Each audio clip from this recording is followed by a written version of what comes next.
अस्सलाम वालेकुम नाजरीन, अवामी तनाज़ुर के नए व्लॉग के साथ मैं हूं खालिद भट्टी। आज के व्लॉग में हम बात करेंगे हल्का NA 130 लाहौर 14। ये लाहौर का आखिरी हल्का है जहां से मियां मुस्लिम लीग नून के कायद और साबिक़ वज़ीर आज़म मियां नवाज शरीफ साहब ने इलेक्शन लड़ा। उनके मुकाबले में तहरीक इंसाफ की हिमायत याफ्ता आज़ाद उम्मीदवार डॉक्टर यास्मीन राशिद थी, जो कि जेल में है। उन्होंने वहां से इलेक्शन लड़ा। इस हल्के को लेके बहुत बड़ा तनाज़ा खड़ा है। तहरीक इंसाफ ये मुतालबा कर रही है कि इस हल्के को खोला जाए, और तहरीक इंसाफ का दावा है कि उनके पास जो फॉर्म 45 हैं उनके नताइज के मुताबिक मियां नवाज शरीफ इस हल्के से इलेक्शन हार चुके हैं, और जबकि यास्मीन राशिद जो है वो यहाँ से जीत गई हैं, लेकिन नताइज तब्दील किए गए हैं और फॉर्म 47 में नतीजा जो है वो और दिया गया है।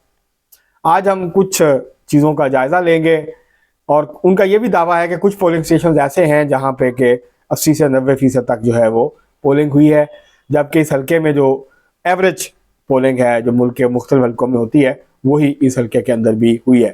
तो इन सारी चीज़ों का जायज़ा लेंगे।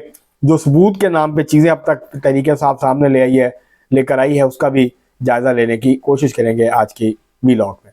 इससे पहले कि हम अपने आपको तफसीलात फराहम करें, तज़किया दें, आपसे गुजारिश है कि अगर आपने हमारा चैनल अवामी तनाज़ुर अभी तक सब्सक्राइब नहीं किया, उसको सब्सक्राइब कर लें। आपको व्लॉग पसंद आए, इसको शेयर करें, लाइक करें और महज़ब अंदाज से अपनी राय का इजहार करें।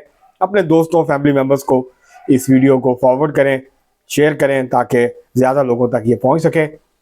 बेल आइकॉन ज़रूर दबा दें, टल्ली ज़रूर खड़का दें, ताकि बर वक्त आपको हमारा व्लॉग जो है वो मिल जाए। अब हम बढ़ते हैं आज के मौजू की तरफ और आपको तफसीलात फराहम करते हैं। NA 130 लाहौर 14 का जो हल्का है लाहौर का, इसकी अहमियत इसलिए ज़्यादा है कि यहाँ ये मियां नवाज शरीफ साहब का, जो मुस्लिम लीग नून के कायद हैं और 3 दफ़ा वज़ीर आज़म रहे हैं, उनका ये आबाई हल्का है। और अमूमी तासुर ये था कि वो इस वक्त बहुत मुश्किल में हैं और इस हल्के में डॉक्टर यास्मीन राशिद उनको बड़े आराम से हरा देंगी। लेकिन जब नतीजा आया तो मियां नवाज शरीफ जो हैं वो कोई 75,000 वोटों की लीड से इस हल्के में कामयाब करार दे दिए गए। जब से ये नतीजा अनाउंस हुआ है उस वक्त से तहरीक इंसाफ इस हल्के को लेके बहुत ज़्यादा प्रोपेगेंडा कर रही है, बहुत ज़्यादा सवालात उठा रही है। कहा जा रहा है कि IRO को मजबूर करके रिज़ल्ट तब्दील किया गया। ये भी कहा जा रहा है कि जब जो पहले RO थे उन्होंने रिज़ल्ट तब्दील नहीं किया तो फिर उनको कहा गया कि हार्ट अटैक हो गया, दूसरे RO को ला के, जो कि गालबन महकमा इनहार के ऑफिसर थे, कैनाल डिपार्टमेंट के, उनसे जो है वो ये रिज़ल्ट तब्दील करवाया गया और मियां नवाज शरीफ जो कि एक्चुअल तहरीक इंसाफ के बकौल हारे हुए थे उनको जितवा दिया गया। अब सबूत के तौर पे तहरीक इंसाफ पेश करती है फॉर्म 45। अच्छा, फॉर्म 45 के ऊपर भी आते हैं, इसको भी देखते हैं, और फिर फॉर्म 47 जो था उसके हवाले से जो बातचीत थी उसको भी जो है वो कहते हैं तब्दील किया गया। हाँ, ये ज़रूर था कि पहला जो फॉर्म 47 जारी किया गया था, जो कि प्रोविजनल रिजल्ट होता है, जो कि रिटर्निंग ऑफिसर कंसोलिडेट करता है फिर इसको इलेक्शन कमीशन को भेजता है, तो उसमें बाकी उम्मीदवारों के वोट्स नहीं थे। तो बाद में जो है वो उसको अमेंड किया गया और दूसरा फॉर्म 47 बना के जो बाकी कैंडिडेट्स थे उनके वोट जो है उसके अंदर उसका इदराज करके उसको जारी कर दिया गया, और एक हतमी जो फॉर्म 47 है वो जारी हो गया। अब ये जो हल्का है यहाँ कुल वोटर हैं 6,08,318। ये कुल टोटल वोट्स जो हैं वो वोटर्स थे इस हल्के में, जिसमें 3,23,100 मर्द वोटर थे, 2,85,218 खवातीन वोटर्स यहाँ इस हल्के में थी। जो वोट कास्ट हुए उसमें मर्दों ने 1,93,750 वोट कास्ट किए, खवातीन ने 1,25,293 वोट कास्ट किए। तो यहाँ मर्दों की जो पोलिंग थी वो खवातीन की निस्बत जो वोटों का फ़र्क है ओवरऑल उससे कहीं ज़्यादा फ़र्क जो है वो वोटों के अंदर हमें नज़र आया कि मर्दों ने ज़्यादा वोट डाले हैं, खवातीन के वोट जो हैं वो कम हुए हैं। कुल 3,19,043 वोट जो है वो कास्ट हुए, 3,336 वोट जो है वो मुस्तरद किए गए, 3,15,707 वोट जो है वो उनको दुरुस्त करार दिया गया। तो यहाँ वोट डालने की जो शरह है वो 52.45% यहाँ पे रही, 50% से ज़्यादा शरह है। जो ओवरऑल इलेक्शन के अंदर जो एवरेज रही है इस दफ़ा टर्न आउट था वो 47% से ऊपर था, लेकिन इस हल्के में 52.43% वोट डाले गए। यहाँ पर पाकिस्तान पीपल्स पार्टी के इकबाल अहमद खान थे, 2,604 वोट लिए। इसी तरह से यहाँ पर खालिद मसूद सिंधु जो मरकज़ी मुस्लिम लीग के मरकज़ी सदर हैं, वो थे 2123 वोट उन्होंने लिए। सलीमुल्लाह खान साहब थे 1,04,423 वोट लिए, जमीयत उलमा पाकिस्तान से ताल्लुक था। सूफी खलीक अहमद भट्ट जमात इस्लामी के रहनुमा थे, 3,624 वोट उन्होंने हासिल किए। और डॉक्टर यास्मीन राशिद साहिबा और मियां नवाज शरीफ साहब के बाद जिस कैंडिडेट ने काबिल जिक्र वोट लिए वो मोहम्मद खुर्रम रियाज हैं तहरीक लबैक के। 20,080 वोट इन्होंने यहाँ से हासिल किए।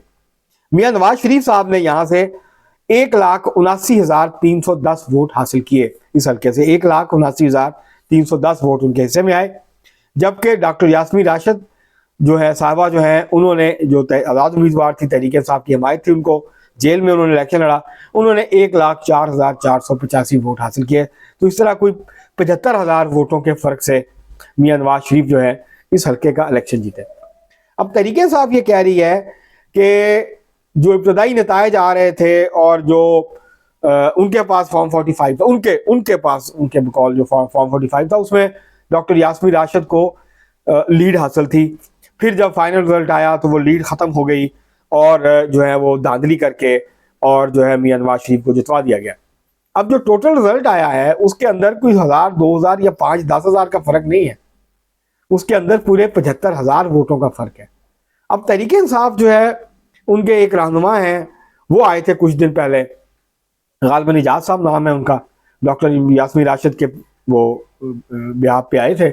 मंसूर अली खान साहब जो एंकर पर्सन है, सीनियर तजिया निगार सहाफ़ी हैं, उनके जो उनका डिजिटल मीडिया का है, उनका जो पर्सनल वीलॉग है उसके अंदर वो आए थे डिजिटल मीडिया प्लेटफॉर्म पे उनके। और वहाँ आके उन्होंने कुल कोई 16 हल्कों का के जो फॉर्म 45 थे वो सामने रखे और कहा कि जी ये इलेक्शन कमीशन के हैं, ये जो हमें मिले थे ये वो हैं, ये देखें 16 पोलिंग स्टेशंस के ऊपर जो है वो जो मियां नवाज शरीफ के वोट्स थे उनको जो है वो बढ़ाया गया है और डॉक्टर यास्मीन राशिद के या कम किए गए, ये उतने ही रखे गए, लेकिन मियां नवाज शरीफ के जो वोट हैं उनको इजाफा किया गया। अगर वो 16 के 16 आप मान लें कि वो दुरुस्त हैं तो भी उस 75,000 में से 16 निकाल दें तो 59,000 की लीड उसके बावजूद मियां नवाज शरीफ की है। अब तहरीक साहब ये कह रही है कि इस हल्के को खोलें। अब इस हल्के को खोलने की बुनियाद ये होती है, रिकाउंटिंग जिस बुनियाद पे होती है वो ये होती है कि उस हल्के में जो मुस्तरद शुदा वोट हैं वो अगर ज्यादा हो और जो उम्मीदवार जीता है उसके वोट का जो फर्क है वो कम हो तो फिर इलेक्शन कमीशन वहां रिकाउंटिंग का हुक्म देता है। या अगर कोई ऐसे सबूत पेश किए जाए इलेक्शन कमीशन को जिनके मुताबिक उस हल्के के अंदर पोलिंग स्टेशन वाले दिन गड़बड़ की गई हो या नताइज जो है वो तब्दील करने के वाज़ेह शवाहिद मिले हों तो फिर इलेक्शन कमीशन उस इलेक्शन को कालअदम करा दे सकता है या उन पोलिंग स्टेशन के ऊपर जो इलेक्शन है उसको कालअदम करा दे सकता है। तो तहरीक इंसाफ ने इलेक्शन कमीशन के पास अभी तक कोई ऐसी चीज जमा नहीं करवाई। अब जाहिर है उनके पास एक ऑप्शन है, वो है कि वो इलेक्शन ट्रिब्यूनल के पास जाएं। इलेक्शन ट्रिब्यूनल में भी दोबारा गिनती के लिए उनको ठोस शवाहिद पेश करने होंगे। अगर उनके फॉर्म 45 दुरुस्त हैं जो कि पोलिंग स्टेशन का नतीजा होता है और उनके जो हासिल करदा वोट हैं उसके अंदर जो डाले गए वोट हैं उनके दरमियान और फॉर्म 47 का जो रिजल्ट है उसके दरमियान जो फर्क है वो अगर बहुत ज्यादा है तो फिर जो है वो लाजमी बात है कि वहां पे वो इलेक्शन ट्रिब्यूनल जो है वो इंक्वायरी का हुक्म देगा, वो फ्रांसिक करवाएगा उस रिजल्ट का और वोटिंग की दोबारा जो गिनती है उसका हुक्म भी दे सकता है और रीपोलिंग का हुक्म भी दे सकता है अगर ठोस शवाहिद जो है वो सामने आ जाए। इसके बगैर नतीजा तब्दील नहीं होता। और अगर जो फर्क है वो 15,000 से ज्यादा हो जीतने वाले उम्मीदवार का तो फिर भी रिकाउंटिंग जो है इतनी आसानी के साथ नहीं होती। तो अब जो फोरम बाकी बचा है वो है जो है वो गालबन इलेक्शन ट्रिब्यूनल में जाएंगे तहरीक इंसाफ वाले। अगर वाकई उनके पास ठोस शवाहिद हैं तो फिर वो इलेक्शन ट्रिब्यूनल में चैलेंज करेंगे और फिर इलेक्शन ट्रिब्यूनल फैसला करेगा कि इस हल्के को खोलना है या नहीं खोलना। लेकिन अभी तक मैंने आपको बताया कि 16 जो है वो पोलिंग स्टेशन जो हैं उसके अंदर उन्होंने दावा किया तहरीक इंसाफ ने, लीड है 75,000 की, दावा कर रहे हैं वो 16,000 का। तो अभी तक जो है वो आए थे मंसूर अली खान साहब के प्रोग्राम में, उन्होंने कहा कि देखें ये हैं सबूत, ये हैं शवाहिद, ये हैं वो हकायक जिसकी बुनियाद पे हम कह रहे हैं कि धांधली। लेकिन जो हार जीत का फर्क है वो बहुत ज्यादा है। तो ये इसके ऊपर जो है प्रॉपर अगर इलेक्शन ट्रिब्यूनल में जाते हैं और वहां शवाहिद पेश करते हैं, जाना चाहिए, इस हल्के को खुलना चाहिए। ताकि दूध का दूध पानी का पानी हो। अगर धांधली हुई है, अगर गड़बड़ करके मियां नवाज शरीफ जीते हैं तो उसका नताइज जो है वो कालअदम करार देने चाहिए। डॉक्टर यास्मीन राशिद को या विनर करार देना चाहिए, या इस हल्के में दोबारा पोलिंग होगी, दूध का दूध पानी का पानी हो जाएगा। पता चल जाएगा कि मुस्लिम लीग नून जो है वो यहाँ इतनी पॉपुलर नहीं है, ये मियां नवाज शरीफ का भाई हल्का है, यहाँ उनको इतना वोट नहीं पड़ा जितना कि इलेक्शन के नताइज में जो है वो जाहिर किया गया है। तो ये जो है अब ये सूरत हाल जो है वो सामने आई है। अब देखते हैं कि तहरीक इंसाफ क्या कोई ठोस शवाहिद पेश करती है इलेक्शन ट्रिब्यूनल के सामने कि जिसकी बुनियाद पर ये हल्का खुले, फॉरेंसिक हो और फिर उसके मुताबिक ऑडिट हो इस हल्के का, और फिर उसके मुताबिक जो है वो इलेक्शन ट्रिब्यूनल फैसला करे कि धांधली हुई है या नहीं हुई है। लेकिन तहरीक इंसाफ जिस तरह 2013 में शदोमत के साथ इल्ज़ाम लगाती थी, फिर साबित नहीं कर पाई थी जब जुडिशल कमीशन बना था सुप्रीम कोर्ट के जजेस के ऊपर मुश्तमिल, तो वहाँ साबित नहीं कर सकेगी थी कि सिस्टमेटिक धांधली हुई है। पाकिस्तान में बेज़ाब्तियाँ होती हैं, इलेक्शन कवानीन के मुताबिक बहुत सारे मामला नहीं होते हैं, लेकिन ये जो इलेक्शन हुए हैं इस हल्के में 2000, अब देखें डॉक्टर यास्मीन राशिद ने 2013 में इलेक्शन लड़ा, वो हार गई। उन्होंने 53,000 वोट लिए थे, मियां नवाज शरीफ साहब ने 91,000 से ज़्यादा वोट लिए थे।